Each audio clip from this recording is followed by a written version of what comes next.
What they found in Queen Victoria's bedroom and coffin shocked her own children. January 22nd, 1901. Queen Victoria, the most powerful woman in the world, takes her final breath at Osborne House on the Isle of Wight. She's ruled Britain for 63 years, longer than any monarch before her. She's defined an entire era. She's the grandmother of Europe, and she's about to reveal secrets that will scandalize her own family. When her children and attendants finally entered her private bedroom, a room few had been allowed inside for 40 years, they were completely unprepared for what they found. The woman who had represented moral virtue, duty, and propriety had been living a double life behind closed doors. But that was just the beginning, because when they prepared her body for burial and opened the instructions she'd left in her will, what Queen Victoria demanded be placed in her coffin would shock them even more. This is the true story of what was found in Queen Victoria's death room and the forbidden items she took to her grave. By the end of this video, you'll understand why her own children tried desperately to hide these discoveries from the world. Let's start at the very beginning, because to understand what was found, you need to know who Queen Victoria really was. Let's go back to January 22nd, 1901. Osborne House, Isle of Wight. Queen Victoria had been declining for weeks. She'd suffered a stroke, and her children had been summoned from across Europe. The German Kaiser Wilhelm II, her grandson, was there. Her son, the future King Edward VII, was there. Her daughters were there. When she finally passed away at 6:30 p.m., surrounded by her family, there was the expected grief, the expected protocols. But then came the moment they'd all been dreading, and perhaps secretly curious about. It was time to enter her bedroom. Now, you have to understand, Queen Victoria's bedroom at Osborne House was her sanctuary. Very few people were allowed inside. Even her own children rarely entered. She had trusted servants who attended to her, but the room itself was deeply, intensely private. Her family knew she'd been devoted to Albert's memory. They knew she'd kept his rooms as shrines, but they had no idea of the extent of it. When they opened the door, they stepped into a time capsule. The room was exactly as it had been in 1861, the year Albert died. Not metaphorically, literally. 40 years had passed, but nothing had changed. Prince Albert's clothes were laid out on a chair, as if he might return to wear them. Fresh linens were placed in his dressing room every single day. Hot water was brought to his basin each morning and evening.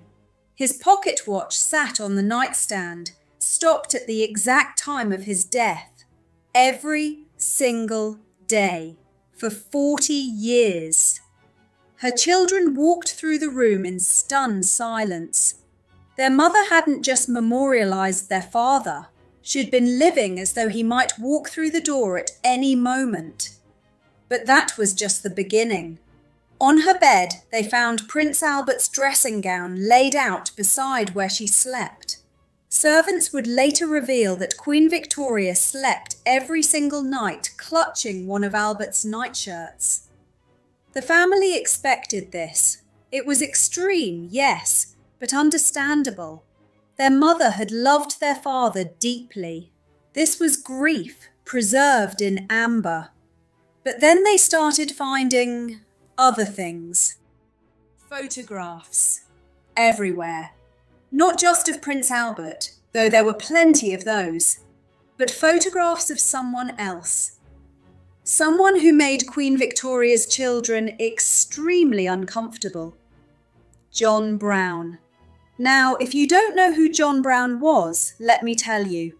He was a Scottish servant, a gillie from Balmoral Castle, essentially a hunting and fishing guide. He was rugged, rough-spoken, and completely unlike anyone in Queen Victoria's royal circle. After Prince Albert died, John Brown became Victoria's personal attendant.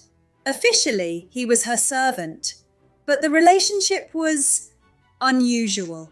Brown spoke to the Queen with a familiarity that shocked the royal household. He called her woman in his thick Scottish accent. He told her what to do. He was protective, possessive, and had access to her that even her own children didn't have. Rumours swirled for decades.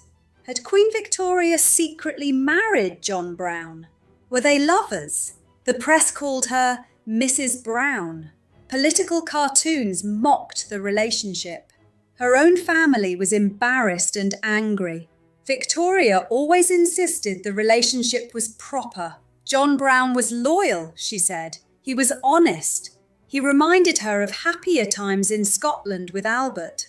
But now, standing in her bedroom after her death, her children were confronted with the truth of just how important John Brown had been to their mother. Photographs of John Brown weren't just in her room. They were everywhere. On her desk, on her nightstand, under her pillow. Some of the photographs showed a level of intimacy that was shocking for the era. Victoria and Brown standing close together, Brown's hand on her shoulder, poses that suggested deep affection. But the most shocking discovery? Around Queen Victoria's neck, hidden under her mourning clothes, was a locket. Her children assumed it contained a portrait of Prince Albert, or perhaps a lock of his hair. That would be appropriate, expected even. They opened it. Inside was a photograph of John Brown and a lock of his hair. The man had died in 1883, 18 years before Victoria, and she'd been wearing him next to her heart all that time. Her children were horrified. This wasn't just sentiment. This was evidence of a relationship that went far deeper than they'd ever wanted to believe. But there was more. They found letters, packets of them, tied with ribbon and hidden in drawers. Some were from Prince Albert.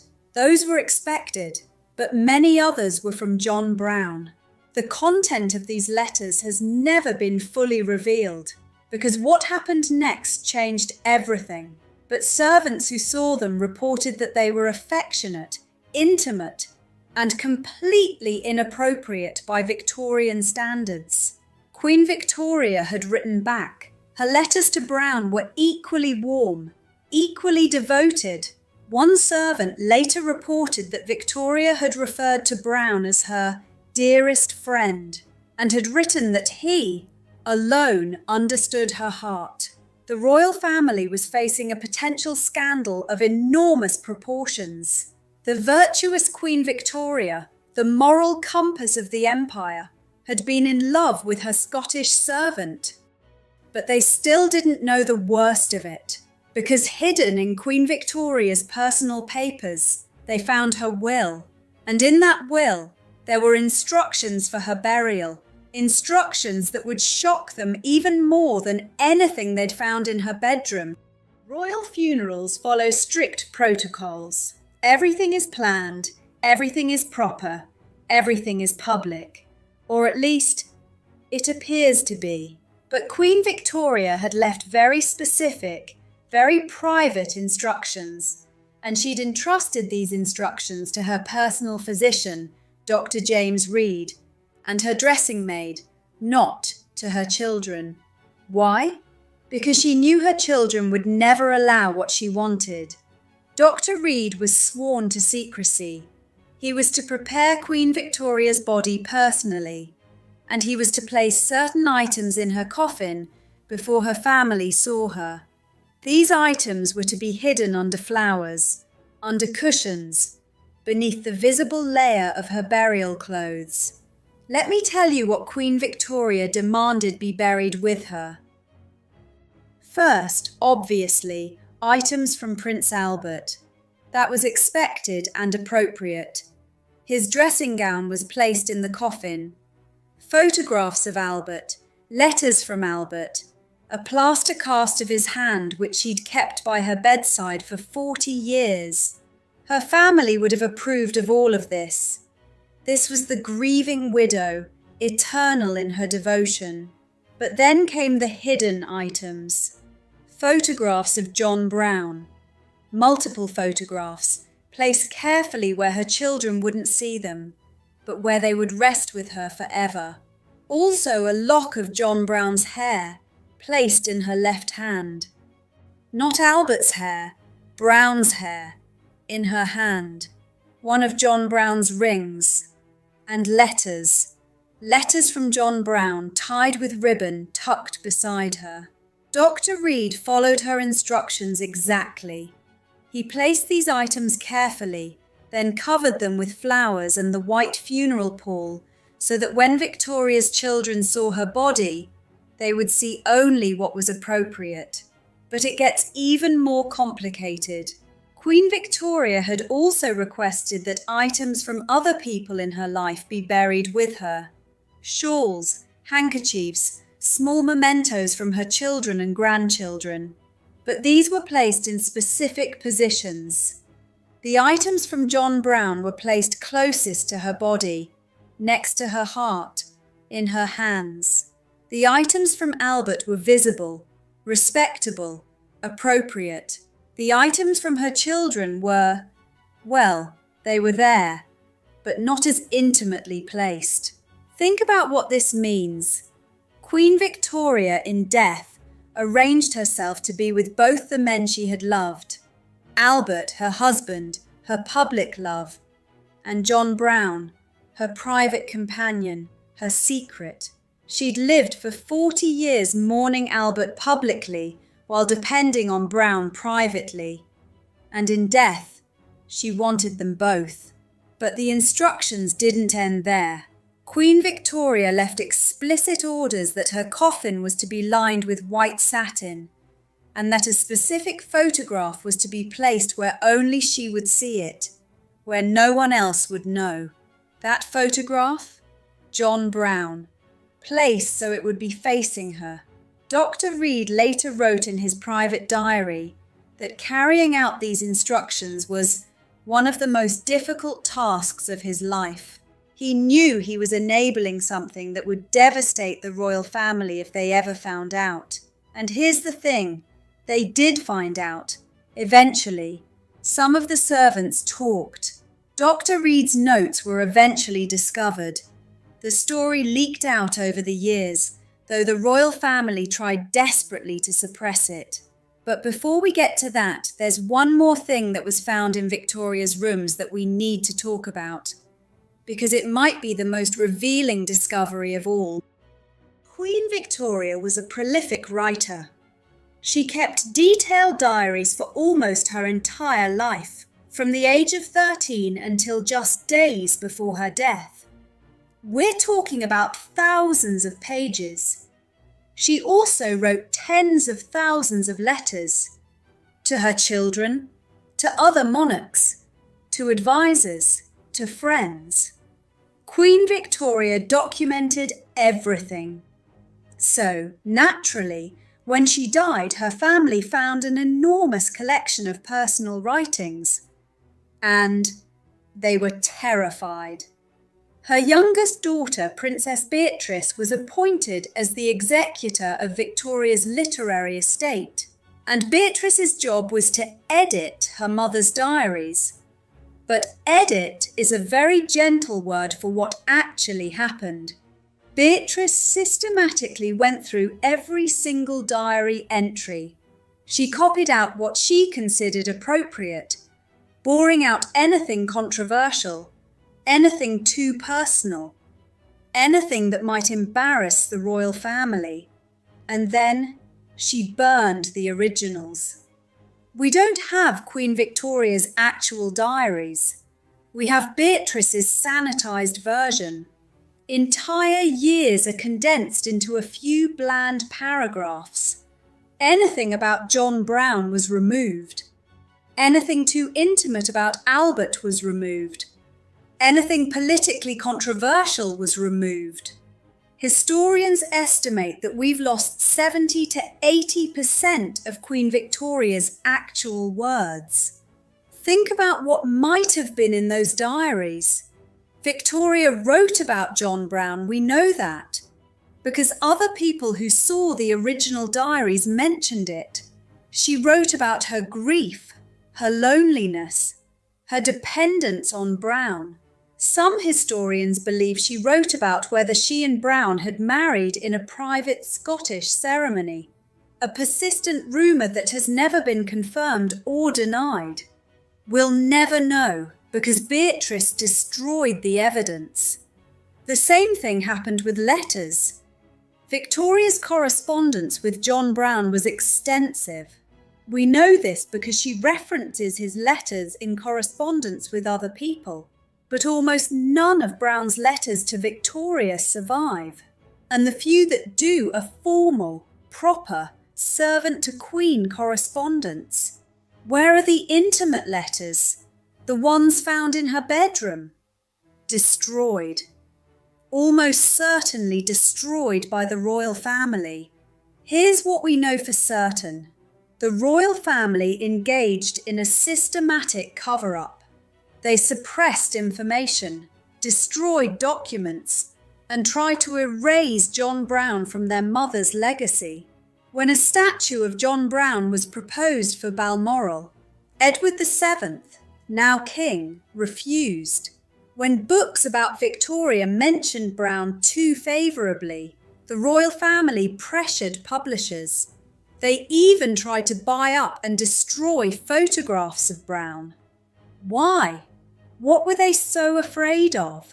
The most likely explanation is that Queen Victoria's relationship with John Brown was exactly what it appeared to be. A genuine, deep, romantic attachment. Whether it was physical, whether they married, whether it was just an emotional affair, we can't know for certain. But the royal family's actions tell us everything. They knew something was there, something that would damage the crown's reputation, and they did everything in their power to hide it. So, what do we make of all this? What does it mean that Queen Victoria, symbol of an entire era, the empress who defined moral propriety, had these secrets? First, let's talk about the historical context. Victorian morality was strict, especially for women. Even widows were expected to remain chaste, to honour their dead husbands, to never even consider another attachment. But Victoria was human. She was a woman who'd lost the love of her life at age 42 and then lived another 40 years. She was lonely, grieving, and isolated by her position. John Brown gave her something she desperately needed: companionship. Someone who treated her like a person rather than a queen. Someone she could depend on. Modern historians are divided on the exact nature of Victoria and Brown's relationship. Some believe it was romantic but not sexual, a kind of emotional affair. Others think they might have been fully involved. Some even believe the secret marriage rumours. What everyone agrees on is that Brown was profoundly important to Victoria and that their relationship was unusual enough that it scandalised everyone around them. Here's what I find most poignant about this story. Queen Victoria spent 40 years maintaining two different narratives. Publicly, she was the eternal mourning widow, devoted only to Albert's memory. She wore black. She kept his rooms as shrines. She presented herself as broken by his death.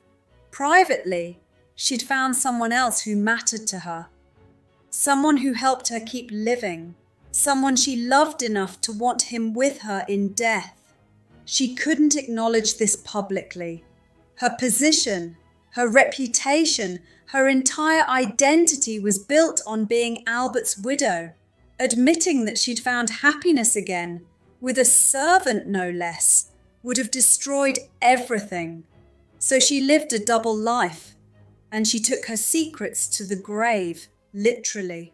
The items found in her bedroom and coffin tell us that Victoria was more complex than history wanted her to be. She was capable of loving two men. She was human, messy, contradictory. She was the moral figurehead of an empire, and she was a lonely woman who broke the rules she was supposed to represent. And maybe that's the most human thing about her. The tragedy is that she never got to tell her own story. Her children made sure of that. They protected the myth of Queen Victoria at the expense of understanding the real woman. But now we know. The bedroom and the coffin revealed what Victoria herself couldn't say out loud. So, there you have it. What was found in Queen Victoria's bedroom and coffin shocked her own children. And it should shock us too. But maybe not for the reasons they were shocked.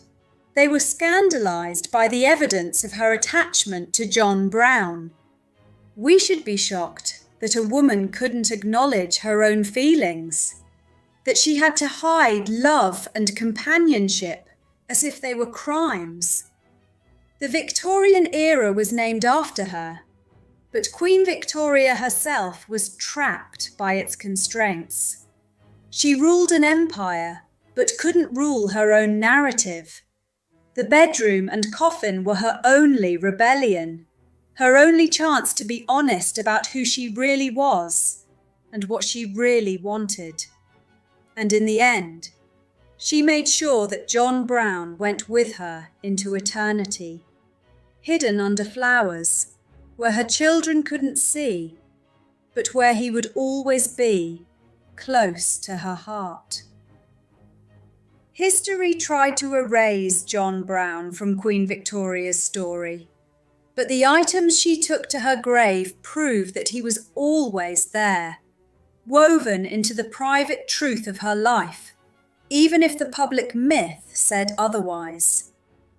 If you found this story fascinating, make sure to like and subscribe to Queens Unveiled.